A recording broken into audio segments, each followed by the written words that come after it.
8월 28일 금요일 새벽기도회 시작하겠습니다. 오늘 우리에게 주시는 말씀은 예레미야 32장 36절에서 44절까지입니다. 예레미야 32장 36절에서 44절까지 말씀을 우리 함께 읽도록 하겠습니다. 예레미야 32장 36절입니다. 시작. 그러나 이스라엘의 하나님 여호와께서 너희가 말하는 바 칼과 기근과 전염병으로 말미암아 바벨론 왕의 손에 넘긴 바 되었다 하는 이 성에 대하여 이와 같이 말씀하시니라. 보라, 내가 노여움과 분함과 큰 분노로 그들을 쫓아 보내었던 모든 지방에서 그들을 모아들여 이곳으로 돌아오게 하여 안전히 살게 할 것이라. 그들은 내 백성이 되겠고 나는 그들의 하나님이 될 것이며 내가 그들에게 한 마음과 한 길을 주어 자기들과 자기 후손의 복을 위하여 항상 나를 경외하게 하고 내가 그들에게 복을 주기를 위하여 그들을 떠나지 아니하리라 하는 이 영원한 언약을 그들에게 세우고 나를 경외함을 그들의 마음에 두어 나를 떠나지 않게 하고 내가 기쁨으로 그들에게 복을 주되 분명히 나의 마음과 정성을 다하여 그들을 이 땅에 심으리라.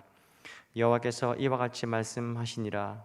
내가 이 백성에게 이 큰 재앙을 내린 것 같이 허락한 모든 복을 그들에게 내리리라.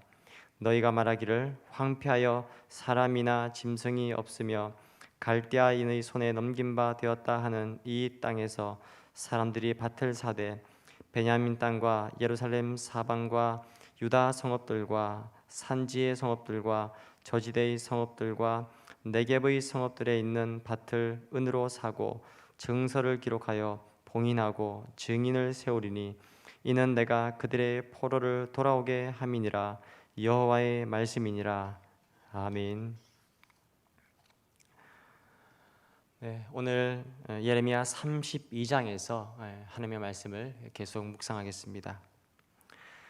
이 예레미야 32장은 선지자 예레미야가 그 왕궁의 뜰에 감옥 뜰에 갇혀 있었을 때에 예레미야에게만 그런 하나님의 말씀입니다.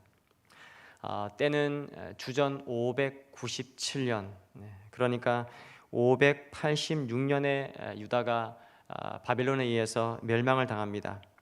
멸망을 당하기 1년 전, 불과 7, 8개월 전이라고 할 수 있습니다.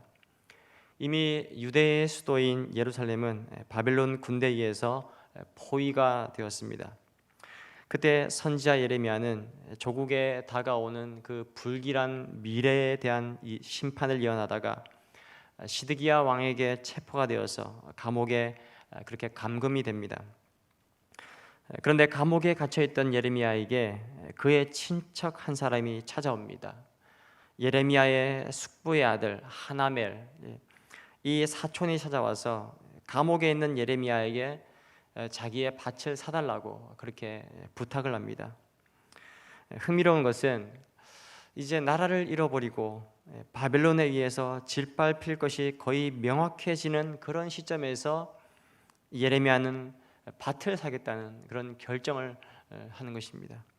그런데 이 결정은 자신의 결정이 아니라 하나님의 뜻에 의한 결정이었음을 우리가 알게 됩니다. 예레미야는 하나님의 말씀대로 그 밭을 사고 또 하나님께 기도를 드립니다. 그리고 그의 기도에 하나님이 응답을 주십니다. 오늘 본문 말씀의 내용은 하나님이 이미 심판을 예언하신 대로 유다 백성은 참혹한 그런 결과를 겪게 됩니다. 하나님의 백성인 유다는 바빌론에 의해서 멸망하고 이제 모든 희망은 사라진 듯합니다.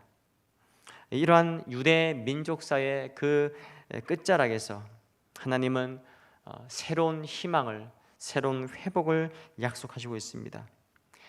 완전한 멸망이 있었지만 그러나 회복 또한 완벽하게 이루어질 것이라는 매우 희망찬 메시지가 선포되고 있는 것입니다. 하나님이 그 회복을 그렇게 능히 그렇게 하실 것이고 그 회복의 은혜는 이전보다 더 클 것이라는 것이 오늘의 본문 말씀의 내용입니다.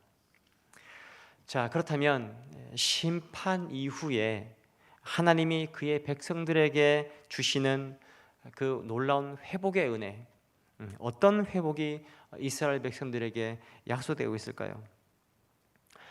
첫째는 다시 돌아옴과 안전한 삶의 회복이라고 할 수 있습니다. 다시 돌아옴과 안전한 삶의 회복. 그것이 오늘 본문의 37절입니다.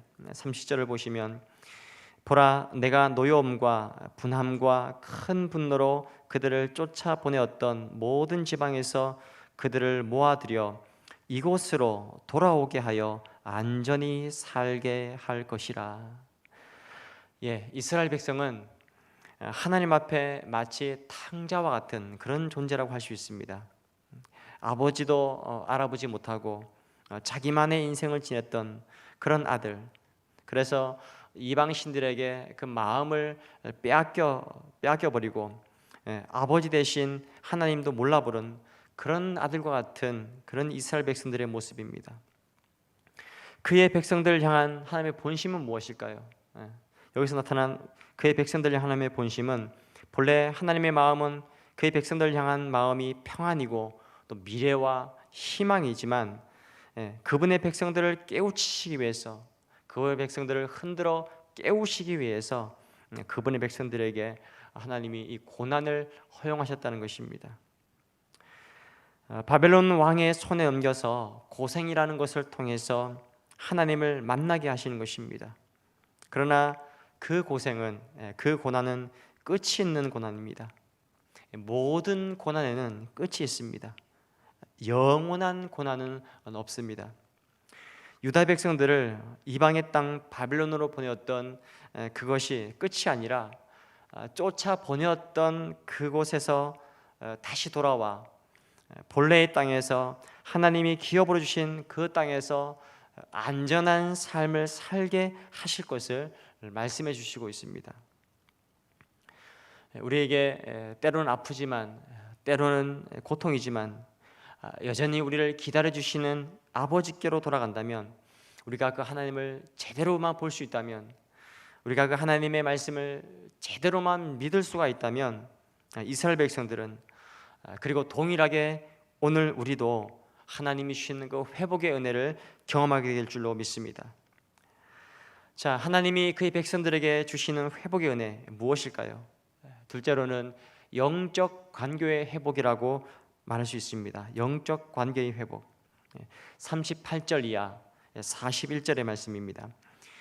그들은 내 백성이 되었고 나는 그들의 하나님이 될 것이며 내가 그들에게 한 마음과 한 길을 주어 자기들과 자기 후손의 복을 위하여 항상 나를 경외하게 하고 내가 그들에게 복을 주기 위하여 그들을 떠나지 아니하리라 하는 영원한 언약을 그들에게 세우고 나를 경외함을 그들의 마음에 두어 나를 떠나지 않게 하고 내가 기쁨으로 그들에게 복을 주되 분명히 나의 마음과 정성을 다하여 그들을 이 땅에 심으리라. 아멘.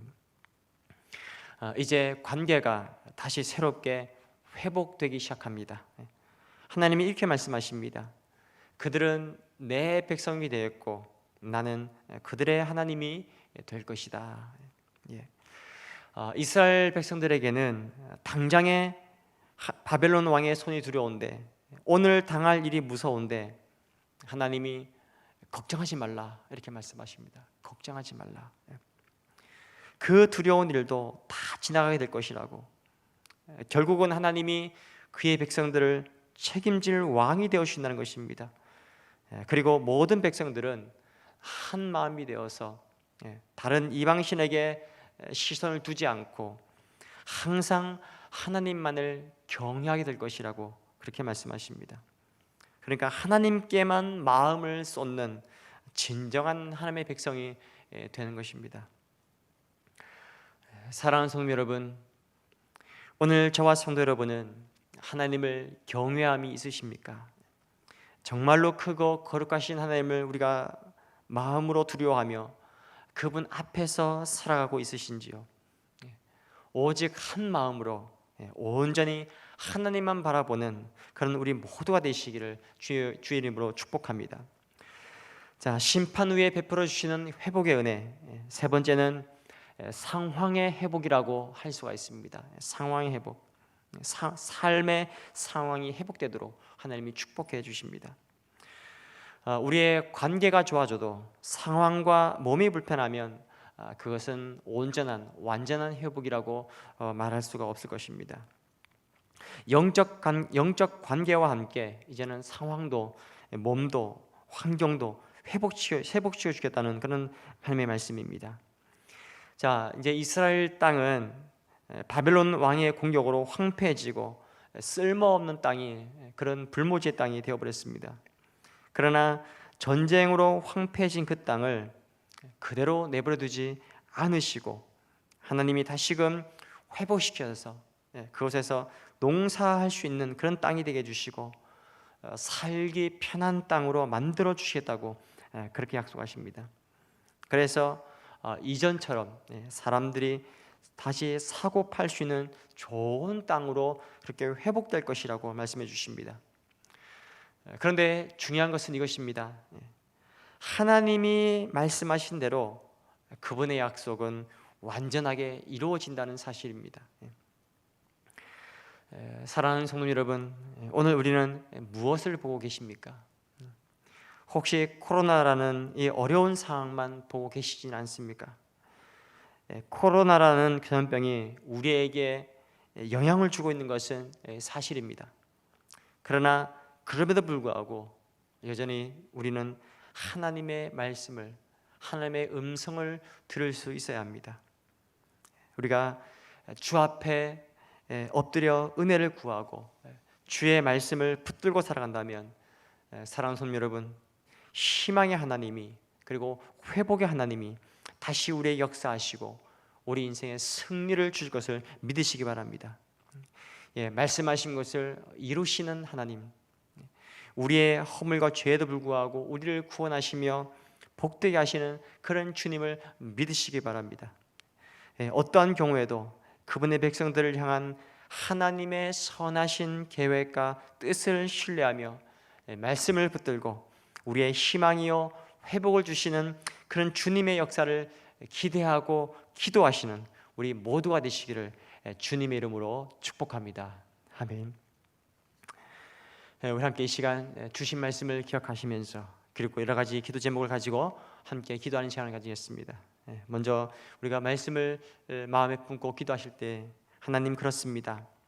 하나님, 오늘 그 다른 것이 아니라 하나님과 우리의 관계를 다시 돌아보게 해주시고 우리가 정말 말씀을 붙들고 살아가고 있는지, 정말 하나님을 신뢰하고 살아가고 있는지, 정말 기도하고 살아가고 있는지, 하나님, 하나님과의 관계가, 나의 상황이 온전히 회복되게 해주시고 그리고 희망과 소망의 하나님을 붙들고 살게 하옵소서. 그렇게 말씀을 기억하시면서 기도하시고 또 코로나라는 이 국가적 위기를 우리가 잘 극복할 수 있는 그러한 지혜와 힘을 우리나라와 우리 한국교회에 주시고 또 이 나라와 우리 교회를 포함한 우리 한국교회를 하나님이 붙들어 주시도록 기도하면 좋겠습니다. 우리가 이제 매일 온라인으로 드리는 이 새벽기도와 또 주일 예배 그리고 금요 가정기도를 통해서도 동일하게 우리가 살아계신 하나님을 만나고 또 더욱 깨워서 하나님을 바라보는 우리의 신앙이 되게 해주시도록 그렇게 주의 은혜를 간구하시며 기도하시면 좋겠고요. 또 우리 병중에 있는 성도들의 건강의 회복을 위해서 기도해 주시고 또 우리 신흥교회와 담임 목사님의 목회 사역을 위해서 기도해 주시기 바랍니다. 우리 여러 가지 기도 제목을 가지고 함께 기도하시고 계속해서 기도하시기 바랍니다. 기도하겠습니다.